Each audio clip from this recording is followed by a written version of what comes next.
The 635th edition of the MMA Gambling Podcast on the Sports Gambling Podcast Network is brought to you by Underdog Fantasy. Sign up with promo code MMASGPN to claim $250 worth of bonus cash. And we're also brought to you by Rhythm. Get your 7-day free trial today by going to sportsgamblingpodcast.com/rhythm. That's sportsgamblingpodcast.com/RITHMM.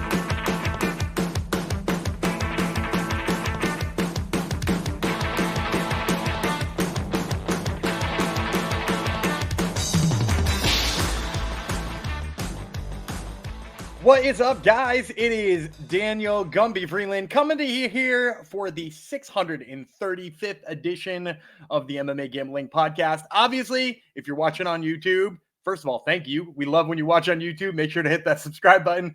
But you probably already noticed that I don't have a co-host here. So, first of all, special shout out and dedication for this episode to Ryan Jarrell, who joined me last time while Jeff's on vacation.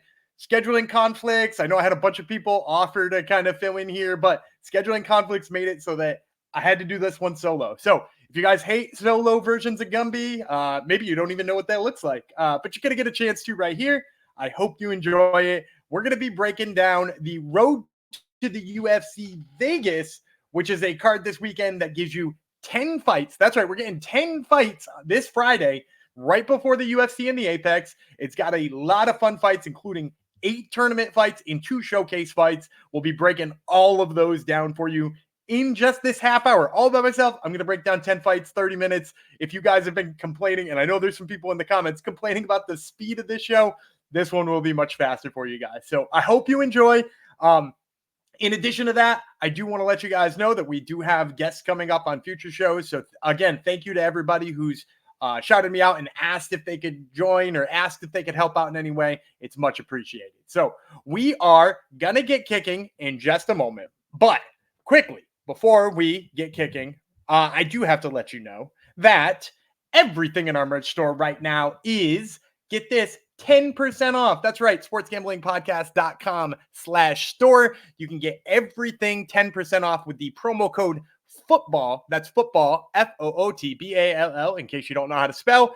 I personally would recommend going and checking out the Gumby God shirt, the Tuesday Night Miracle shirt. You got Gumby descending from the clouds. It's going to bring you very much good luck when you head off into the abyss on Tuesday nights for Dana White's Contender Series. So we got that coming up. Make sure to get it. Promo code football. Now, as I said before, we are going to be breaking down road to the UFC in Las Vegas this week. So I'm going to get to those 10 fights first. Quick little recap first. We went through the first round of this season's road to the UFC a little bit earlier on in the year. We did 4 episodes for you guys, or 2 episodes with 10 fights each, or I don't know if it was 4 episodes with 5 fights each, but we broke down all 20 fights. 2 of them fell off. The other ones, we went 16-2. That's right, 16-2 on the other 18 fights, and that was a unit profit of 7.5 units. That's if you put the same amount on every single fight. So, big spots for us here, and I think this week is going to be no different. There are a couple I really love. So, without further ado, let us get started in one of our showcase fights, and actually, we're going to do the 2 showcase fights off the top. The first one at welterweight, Samandar Murodov. Jeff's gone. I have to mispronounce names. Samandar Murodov is going to be fighting Jonathan Piersma. Let me give you guys the quick rundown here. So Murodov, 10-0. He's 1-0 in the road to the UFC. That was also a showcase fight. He's got 2 knockouts, 5 submissions, and he's going to be 2 inches taller than Jonathan Piersma. Piersma, nickname is the Warhawk. He's 9-2 in his career, 0-1 in LFA, 3-1 in CFFC, 3-0 in Cage Titans. He's their current welterweight champion right now. He's got 3 knockouts, 5 submissions. He has been knocked out once before in his career, and he is 4 years older than Murodov. Now, for me in this one, first of all, I love Piersma. I think he is a really talented guy. I think he's probably this close to being in the UFC as it was already. He's got one really unlucky loss, that main event on LSA, lost to Devin Smith. He took a spinning heel kick like 1 minute into the fight and wound up losing. It's a fight I think he wins all the time. He beat a buddy of mine, Jack Congdon, in his last fight. Looked tremendous when he does. The thing is his wrestling very high level. He's hard to get off of you. But the problem here is I think that Murodov is better in all of those situations. Murodov himself, really great chain wrestler, to the point where when I look at these two wrestling between Piersma, wrestling maybe a little bit lower level of competition, Murodov wrestling guys who wrestle, I think we might see a stalemate there. And if we do see a stalemate, I love Murodov on the feet here. I think if Murodov just chooses to turn this into a boxing match, I think he wins handedly. And the reason being, again, no offense to Piersma, is just like the leg kicks are lightning fast. Like he rips to the legs. His hands are much faster. And Piersma got tagged a little bit in his last time out. And again, I love Jack Congdon. I've trained with him. He's a guy I really like. But he's a step slower than somebody like Murodov. And he was still tagging Piersma on the feet to the point where Piersma had to go to the ground. Now, if that's the same case here, I don't think Piersma has the opportunity to go to the ground. So I'm going to go with Murodov. He's going to be my official pick here. My guess is this line will probably come in with Murodov as a somewhat big favorite, but Piersma's, being in Cage Titans and CFFC and LFA, I think it will keep the line low enough. So I'm looking for something playable right around -200, maybe a little south of that, -175. And that's going to be the range I'm going to be chasing Murodov in. If he balloons much higher than that, I think it's a straight pass because Piersma is game and there is a chance that like his wrestling plays up. But Murodov here is the pick for me. All right, we're going to go now to our showcase fight way down in weight class and switching genders. We're talking about Qihui Yan versus Danni McCormack. So we'll start on this one with Yan. Her nickname is Queen Kong, one of our favorite nicknames on the show. She's 25-4 in her pro career. She went 0-1 on Contender Series, 12 knockouts, 10 submissions. She's only been knocked out once and only been submitted once, and she's going to have a half-inch reach advantage over McCormack. McCormack, nickname Mac, maybe not the most creative nickname in the history. She's 8-2. She is the current Invicta champion. She's got one knockout, one submission, and she has a 1-inch height advantage. She's also 7 years older, quite a bit older. I personally think she's going to be a favorite in this fight, but probably not by all that much. Being the Invicta champ, I think is going to help her a little bit in terms of hurt her, depending on how you want to talk about it. It's going to boost her odds up a little bit in the grand scheme of things. But also Yan has had some high-profile fights too. She fought Karine Silva on Contender Series. She herself has been on road to the UFC a couple of times. There's reasons why Yan's line would keep it down too. So I'm going to say Danni McCormack here, probably -145. You're going to get +120, 125 on Qihui Yan. And I'm going to go with Qihui Yan. I continue to, I think, be her biggest cheerleader in MMA right now, because if you go back and you watch that fight with Karine Silva, she was taking it to Karine Silva. Karine Silva, a top 10 flyweight in the UFC, somebody who has not looked mortal since she's come to the UFC, but she did in a Contender Series fight with Yan. Yan is kind of a bruiser. I love the way she holds people against the cage. She does make a couple of slip-ups in the submission game here and there. She's been submitted once, as I mentioned before. She'd given up a position here or there. But I really like her tenacity. I like the way she attacks the takedowns, and the overhand right's pretty good too. I'm not gonna shake a stick at her striking either. McCormack, I do like, but my problem is if you watch the win against Tina Black, it's by being the bruiser that she beat Tina Black. It's by being the grinder, and I just don't think she's as good of a grinder as Qihui Yan. I think Yan is a much better grinder in that kind of way, and especially if we're gonna get her at dog money. I'm saying this fight turns into a grind fest. It's probably not super fun to watch, but I do think Yan is the better fighter if it comes to that kind of fight. Now, if it becomes a point fight from the outside, I think Yan's got the bombs, but also McCormack could probably dance around her a little bit. So I can see some people getting in on McCormack. I also just don't think it's going to stay that kind of fight. I don't think it's going to be a picking and prodding kind of fight. I think it's going to be an absolute grind against the cage. So give me Qihui Yan, hopefully at dog money in that one. All right, now we're going to get to our tournament bouts. These are semifinal bouts for all of the next ones. We're going to do them by division. I'm not sure how this breaks down on the card because at the moment, they don't really have the card set up. I'm actually kind of expecting these two feature fights to be on different because they have 2 5-fight cards. I hate how they do that. But I'm guessing those showcase fights will end up on different ones. So we're just going to go by division here, and we're going to start with women's strawweight. So the one we're going to start with is Xiaocan Feng versus Miki Motono. So we'll start with Feng first. 9-2, 4 knockouts, 1 submission. She is going to have a 4-inch height advantage. She is an absolute monster for the strawweight division. Miki Motono, she is 8 years the elder of Feng. She's 8-4 in her career, 2 wins by knockout, 2 wins by submission. All 4 of her losses are very legit losses. Like if you go back and you look, she lost to Aizawa twice, who might be the best atomweight in the world. She lost to Casey O'Neill once, who's obviously not only a flyweight, but she looked great this past weekend. And then her 4th loss, which I think is kind of interesting here, is to Feng. So both when you see Feng's 9-2 record and you see Montono's 8-4 record, and then you remember that Feng won one of these fights, I think you're going to see Feng as a massive favorite here, right? Like we're probably talking -325, -350. That number might even balloon up as more money comes in on her. And get this, I'm going to go underdog here with Miki Motono. And the reason why is I went back and I watched that Feng Motono fight before. I even mentioned it last time when we were doing the Road to the UFC breakdowns. Motono dominated that fight. And, you know, the other reason Feng's going to come in here as a favorite is Motono didn't get a first-round fight. Her fight wound up being one of the ones that was canceled due to her opponent missing weight. So now people haven't seen her. They know they have a loss to Feng. Her record looks worse. She's much smaller, but her wrestling really played up the last time she fought Feng because Feng is so tall. Her legs were easier to get in on. Motono scored a takedown in all 3 rounds. It seemed like she was winning a very easy decision going into that third. A weird kind of scramble in that 3rd round led to a triangle choke for Feng. Of course, Feng is dangerous off of her back. She's got good grappling skills.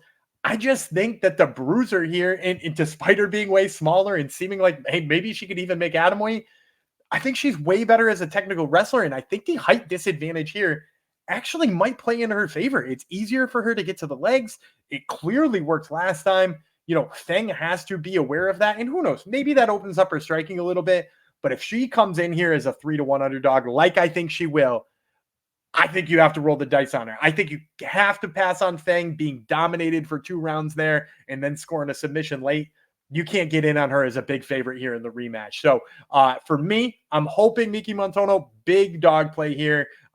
Because it's basically a dog or pass spot. You can't trust Feng in this situation. All right, that's going to bring us to the other semifinal, which is Huaxiang Dong versus Ming Shi. So we'll start with Dong first. Her nickname, Hua Mulan. She's 12-2 in her career, 7 submissions, 1 knockout. She's been knocked out twice, submitted once. She's got a 1-inch height advantage over Ming Shi. Ming Shi, her nickname is 13 Sister. 15-5 in her career, 6 submissions, 1 knockout. She's been knocked out once and submitted once as well. So she is also 3 years the elder of Dong. So I think Dong's going to come in here as a favorite. We're going to say like -200-ish to the +175 on Shi.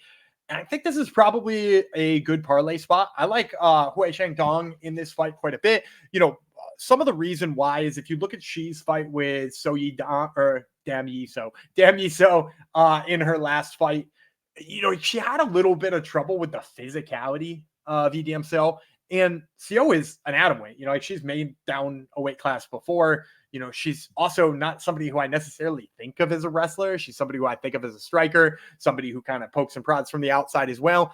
And she had trouble with her physicality. Huaxiang Dong, on the other hand, very good head movement. She moves side to side very well, and she's a bulldozer when she does get those takedowns. So, you know, not to diminish both of these women's flyweight fights and know who can get a takedown and who can't. But, man, I think that's all that you have to say about this one is that, like, Dong can score the takedown. She's going to have a tough time fending it off. And as a result, you know, like, I think you got to go with Huaxiang Dong here. So that is our 4th fight in the end of these strawweights. And that segues quite perfectly into what we were going to talk about next, which is Underdog Fantasy. Underdog Fantasy's pick'em gives you a chance to win 1,000 times your entry. That's right, 1,000 times your entry. Or you can play fantasy football the right way with their best ball. Best Ball Mania is live with 15 million bucks in prizes right now. You can use specials and boosts on all flex entries. I personally would get in on one of my favorite plays right now, Corey Seager. He is a little bit cold at the moment, but he does have home runs in half of his games in August. That's right, half of his games in August. So go ahead and take the higher than on his total bases. It's set at 1.5. Sign up with promo code MMASGPN to claim your special pick and first time deposit offer of up to $250 in bonus cash. Once again, Underdog Fantasy, promo code MMASGPN. And also, let me tell you about Circa Survivor and Circa Millions. Circa Sports is back right now with Circa Survivor and Circa Millions, and they're giving away $16 million in guaranteed prizes. Imagine the regret you'll feel if you win your office Survivor pool, but you didn't enter the Circa Survivor. If you don't have a trip booked for Las Vegas yet, get in on it now. Ultimate Contest Weekend's a great time to go out, hang out with Ryan and Sean, enjoy some of the open bar events at the greatest sportsbook in the world. August 22nd through the 24th. Use promo code SGP15 to save 15% on your hotel room for sign-up weekend. Sign up in person at Circa Sports between now and September 7th, and then you can use a proxy to play from anywhere. We sign up in person at Circa Sports between now and the 7th, and use that proxy to play from anywhere. We even have a deal with a proxy. Go to proxy.footballcontest.com to save yourself $50 with that promo code SGP, and they'll even give you a free hat. What's cooler than that? Make sure you get a free hat. You won't get this hat. As you guys know, I'm a hat connoisseur. You won't get this hat, but you'll get a sweet hat in the process. All right, so we're going to flip it on over to the men's side now. Not going all that much up in weight class, but we are heading over to flyweight, where we're going to talk about Kiru, Singh, Sahota versus Ruel, Pañales. So we'll start with Sahota first. He's 11-2 in his career. He's going to be a year and a half older than Pañales. 6 knockouts, 2 submissions. He's been knocked out once, and he is going to be 5 inches taller. This dude is a massively tall flyweight. Pañales, his nickname is Boxic. He is 5-1 with 1 no contest in his career. He was kicked in the nuggets quite hard in that fight. I went back and watched why it was a no contest. Violently kicked in the nuggets. He is making his road to the UFC debut because he was supposed to fight Matsui, but Matsui missed weight. He's got 3 knockouts, 2 submissions. He's been knocked out once, and that's about all the information I have here. So for this one, I think this is going to be a pretty close fight here. Sahota, I don't know, he looked kind of sketchy in his last fight, and I think that combined with Pañales being, only 5-1 and not having fought in road to the UFC, I think it's going to make the line pretty close to even. I will say Sahota may be a slight favorite because people have seen him and he's won in the road to the UFC. Maybe negative 130 to like plus 105, plus 110, depending on the amount of juice in the book you're looking at. I'm still going to go with Sahota here. The big difference for me, huge length, huge reach. And Pañales has shown me that he's like a little bit tentative in the past. He seems like he wants to mix it up on the feet, and that's like the style of fight he's looking for. And I just don't know that he will consistently close the distance on Sahota enough for me to think, oh, yeah, definitely pick Pañales. So I think Singh poking from the outside, maybe, throwing the jab, especially if he gets behind the jab, that's really going to help. In his last fight, he struggled with the wrestling. Pañales that'll never be Pañales' game plan. Like, I just think he's a guy who needs to box here. And if he boxes here, he really needs to close the distance because otherwise he's going to be the much shorter man. He's going to be on the wrong side of a lot of jabs. And as a result, I like Sahota quite a bit here. So I'm going to take Kiru, Singh, Sahota, probably small favorite.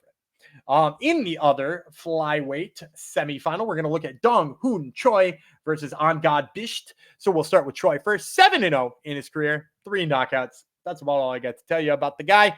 And on the other side is Angad Bisht. He is 4 years the elder. He's 10-3 in his career, 3 knockouts, 3 submissions. He's been knocked out once, submitted once. He is 2 inches taller. He's got half an inch of reach advantage, and he is 4 years the elder of Choi. So this one's an interesting one for me because Choi, by all accounts, is a wrestler, right? And we've seen it with the Indian fighters on Bisht's side. Typically not as great on the feet, but pretty tenacious wrestlers, guys who, do most of their work on the ground as well. So we've got this styles clash here, which I think is kind of interesting, where we're like, the other fight has got a pair of strikers. This one has got a pair of grapplers. And, spoiler alert, whoever wins this one, I'm picking in the finals when they roll around. I think Choi, with the spotless record at 7-0, probably going to be the favorite here. But I'm actually going to go with Bisht. I think, a couple of things for me that I really like about him in this fight, and a couple of reasons why I really think he's got a good chance against Choi. If you watch Choi's takedowns in his last fight, not a great job getting to the hips, not a good job of getting around a low takedown attempt. And as a result, I think that kind of hurts him in a fight with Bisht, because Bisht is already a good wrestler. He's somebody you're not going to muscle off of a takedown. He's somebody you're not going to sort of force into, a trip or something like that. He's strong in the clinch.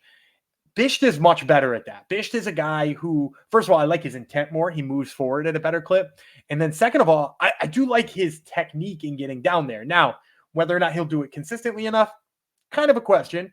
But I do think that the way he moves forward, I think it will play well against Choi. The other kind of X factor here on why I like Bisht is he's got good power. If you watch his last fight, he lands some big right hands and it kind of wobbles his opponent. It makes him, at least second guess about getting close to him again. I think that plays up here against Choi too. So if I didn't already tell you where the line is, I think Bisht is going to be, I don't want to say a sizable underdog, but maybe like in the plus 150, 165-ish range, hopefully get him, a little better than 1.5 times your money here. Like I said, Choi 7-0. I think that spotless record always winds up being something that the books take into account. So I'm going to take Bisht here. He's going to be another one of my dogs here to play alongside of Motono and Qihui. So that's a little piece for you right there. All right. We're going to switch weight classes. We're going to go up another 10 pounds, and let's talk about some bantamweights, okay? So we're going to talk about Su Young Yu first, and he's going to be fighting Daermisi Zhawupasi. So start with Yu first. His nickname, everybody's favorite, Jiu-Jitsu. Not Jiu-Jitsu, Jiu-Jitsu. Gotta love it. 12-3 in his career, 3 knockouts, 5 submissions. He's been knocked out once. He's also 4 years the elder of Zhawupasi. Zhawupasi, 9-1. 2 knockouts, 6 submissions. He also has been knocked out once. He is going to be 2 inches taller, 3-inch reach advantage, and in my estimation, is going to be probably like a negative 140 favorite. You might get plus 120 on the return on you. This is one of the ones I'm going to go favorite on. I think I'm probably higher on Zhawupasi's takedowns than just about anybody. It's an interesting question here. Like, will he want to be on the ground with you? Because his nickname Jiu-Jitsu is fitting. Like, the dude just wants to do Jiu-Jitsu nonstop for 15 minutes. But I think it's going to kind of be up to Zhawupasi whether or not he wants to go there. Now, on the feet, I think Zhawupasi's probably got an advantage. I also think he prefers to wrestle, so it'll be interesting what style he's looking for. But I think he can win in either style. First of all, my big problem with you on the ground is while he is good at Jiu-Jitsu, he's really risky in jiu-jitsu. Like, he likes to go for crazy positions. He jumps to the back right away. Sometimes he's too high. He falls off. He's looking for an armbar. Like, it's crafty. But against a guy who is a seasoned grappler like Zhawupasi, I just don't see it working consistently enough, and I see him giving up a lot of positions. And I think that's the reason Zhawupasi can win on the ground. On the feet, I think Zhawupasi's faster. I think Yu is just constantly thinking about how we can turn this into a jiu-jitsu match. And that one-track mind kind of leaves him like a little bit tentative in a lot of these situations. So I think Zhawupasi, again, probably can win it just about anywhere. You do have to worry about the submission. If you're going to get on the Yu side and your book offers props on road to the UFC, take a submission one. I don't think there's any other way he wins. I don't think he controls this fight well enough that he could win a decision. I think this is Su Young Yu by submission, or it's Zhawupasi's money line. So I officially am going to be in on the Zhawupasi money line, but the other way to do it, like I said, Yu by submission. All right.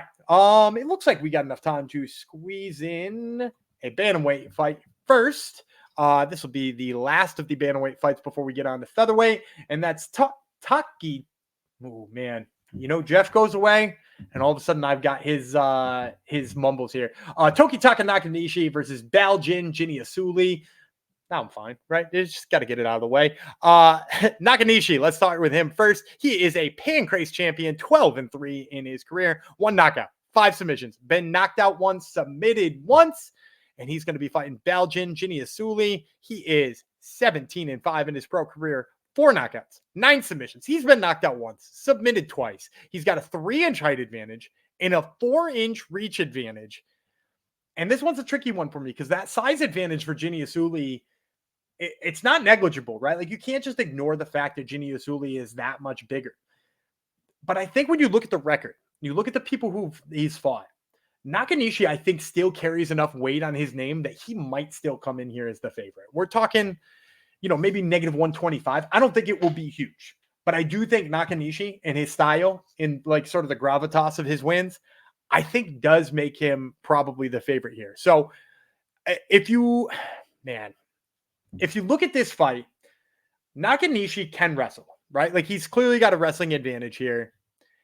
I think he might be a worse striker than Jenisuly. Like Jenisuly might be the better of the two strikers here, but I don't know necessarily how long he'll stay there, because one of the other things about Jenisuly is like he sort of has enough forward pressure and strikes himself into clinches. And while, that's been all right in the past for him, like he's, works pretty well in the clinch, throws knees to the body, does all that kind of stuff. I don't think he wants to be there with Nakanishi, right? That's just setting up all of the takedowns for Nakanishi.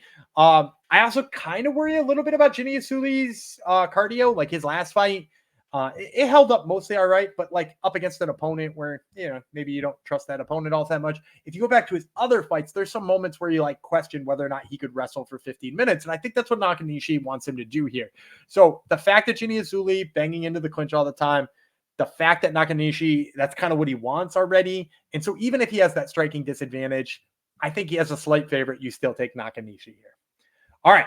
That takes us through 8 of the fights. I told you I was going to get you through these quickly. And that is a perfect segue and a perfect place to stop to tell you one more time about our good friends at Rhythm. Football season is here, and the college football and NFL models are now live on Rhythm. Create your own winning betting model or let Rhythm do the heavy lifting for you. You decide what stats matter the most to you, and Rhythm build the custom model around that, or you can let Rhythm and its predictive model do the heavy lifting. Rhythm uses AI projections from MIT data scientists. Rhythm already has you covered for NFL Week 1 and college football Week 0. As always, this is the spot where I tell you, take the Dallas Cowboys. You can take them on the spread of the money line. Don't care either way, but make sure you take the Dallas Cowboys. And make sure you take your 7-day free trial of Rhythm by going to sportsgamblingpodcast.com/rhythm. That's sportsgamblingpodcast.com/RITHMM. And last, but of course, certainly not least, we're going to tell you quickly about Game Time. Look, if you have ever been out there looking for tickets and you worry about them jacking up the prices or being a little bit maybe disingenuous with the fees you're about to run into, head on over to Game Time, because guess what? They're anything but that. I checked them out when I was trying to get to Fenway earlier this year. They've got all-in prices, so you know exactly what you're getting into. And as the time goes by, as it gets closer and closer to first pitch, they keep going down in prices. That's right. They're trying to help you out as you're in a pinch, and they're an official licensed ticket distributor of MLB right now. So what could be better than that? So as I just said, Game Time is now an authorized ticket marketplace of the MLB, which makes getting tickets faster and easier. Prices on the Game Time app, as I mentioned, go down when it gets close to the first pitch. And with killer last minute deals and those all-in prices that I talked about, you can also check out the views from your seat and get the lowest price guaranteed. They make all of the guesswork of getting MLB tickets out the window. Okay, it's absolutely fantastic. So make sure to check out Game Time. You can save up to 60% off by buying last-minute tickets for sports, concerts, comedy, theater, and more. More usually being that MMA. And again, can't say it enough. They're great in terms of prices, and they'll credit you 110% of the difference if they don't have the lowest price. So take the guesswork out of buying your tickets with Game Time. Download the Game Time app, create an account, use code SGPN for $20 off your first purchase. Terms apply. Again, create an account, redeem code SGPN for $20 off. Download the Game Time app today. Last minute tickets, lowest prices guaranteed. All right, we got 2 more fights for you guys. Thank you for hanging with me. We're going to go to featherweight for our last 2 fights. And the first one is Masuto Kawana versus Bin Shay. And Bin Shay is a guy we have seen a bunch of. So, of course, we'll start with him first. His nickname, the Stalker, 12-4 in his pro career. 8-2 in ONE FC. This is where Jeff would joke that it's the biggest organization in the world. 0-1 on Contender Series. He lost a weird split decision to Olivier Murad. I actually think he won the fight, but that's neither here nor there. 3 knockouts, 4 submissions. He's been submitted once. 3-inch height advantage here over Kawana. So Kawana, Masuto Kawana, is 10-3 in his career, 0-1 in LFA. His nickname is Mast, which I think is just his first name shortened. 3 knockouts, 1 submission. He's been KO'd once, and he is 3 years the elder. This one's interesting for me because, Bin Shay lost that fight on Contender Series against Olivier Murad. He mostly lost it by losing some positions in scrambles with Olivier Murad. I actually think he did more damage in that fight. Being 3 inches taller than Kawana is certainly not going to hurt him. But I think he does more damage on the feet. He's better with range and stuff like that. In that fight with Murad, like they kind of awarded Murad for having the better takedowns. And look, Kawana is going to have the better takedowns in this one. He's definitely the better wrestler. But two things play into factor for me here. First of all, the fact that Bin Shay does not settle in bottom position. He gets up, he scrambles, he puts the feet on the hips, he works back to his feet. That's what you want to see against a wrestler. And then the second thing, Kawana looks very hittable on the feet. Every second this is on the feet, he is going to be in danger. He needs to shoot a takedown. I mean, he's got to go with the Curtis Blades game plan where I said against Tom Aspinall, that dude better shoot a takedown in the first 10 seconds. He didn't, got knocked out in a minute. Kawana might not get knocked out in the first minute, but he's going to be in danger every second he's on the feet. As I mentioned, Bin Shay, 3 knockouts. He's got better range. He certainly looks like he can do damage with the feet. And I think Kawana, like I said, hittable on the feet. He's kind of slower. He's kind of more plodding. He backs up a lot. His head stays on the center line. And I worry about his cardio a little bit too, because it doesn't look like he moves that fast to begin with. So I think Bin Shay, given the Contender Series loss, but with the fact that he was on Contender Series in the first place, probably like a negative 175 favorite here. But I still like him. I mentioned before some guys who I thought might be decent parlay pieces. He's another one who I think you could probably squeeze into one here and wind up not all that upset. All right, and that brings us to the 10th and final fight that I'm going to break down for you. Shin Haraguchi, which you guys know, big Shin Haraguchi fan, so this one might already be spoiled for you, versus Kangjie Zhu. First of all, let's talk about Zhu. He's the hypnotist, 19-4 in his pro career, 1-0 in the biggest organization in the world, ONE FC, 12 knockouts.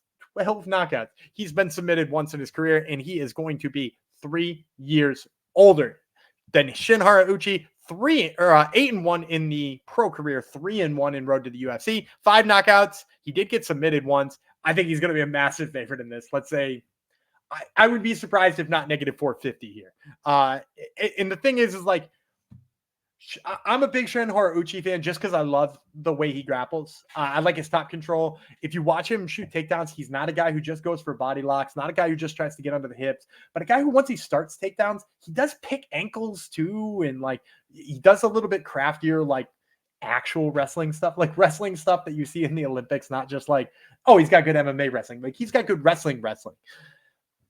It hasn't all translated to the UFC or the MMA sphere because he gets hit a lot and his boxing has not progressed the way that I would hope for it to. It's why he lost it. It was Rong Zhu, if I'm not mistaken. He lost to Rong Zhu. And like, I think that might continue to be a problem. Now, Kangjie Zhu, on the other hand, he's a little bit over aggressive. He's likely, as I said in one of those earlier fights with Jenisuly, I think he's likely to accidentally wind up in clinches. I think he's likely to not be able to keep up this pace. I think all of those knockouts are like really nice for him, but at the end of the day, I think they mostly came against bad opposition here, which is why you're going to see Shin Haraguchi just be a better wrestler here, try not to engage in the striking department at all, basically follow the Nakanishi game plan down at bantamweight, hopefully doing the same thing here up at featherweight.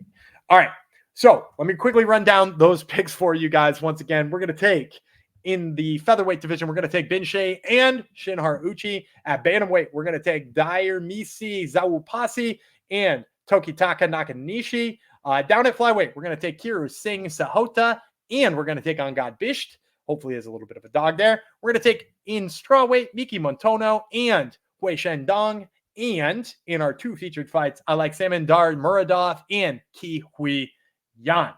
All right, guys. Hopefully this one episode of me being here to give you 10 picks, and I kept it to 35 minutes. 35 minutes wasn't too much for you guys. Hopefully we're going to be back with more guests soon enough, but had to get this in your ears by the end of Sunday. As you guys know, you can always check me out at Gumby Vreeland on Twitter. Make sure you give Jeff a follow as well at Jeff Fox Writer, and you can follow the show at MMA or SGPN MMA rather. And as always, make sure to check out the mothership, sportsgamblingpodcast.com. Also, check out the store, sportsgamblingpodcast.com/store. Make sure you use promo code football for 10% off that whole thing. And you can check out all my writings, again, sportsgamblingpodcast.com, and check out my podcast this week, the Top Turtle MMA podcast, the other one. We're going to be having on headliner Kai Bohayo and Ultimate Fighter finale Robert Valentin. So it's going to be a really great show. Until then, I'm Daniel Gumby Freeland, and I'm all by myself, and I'll see you next time.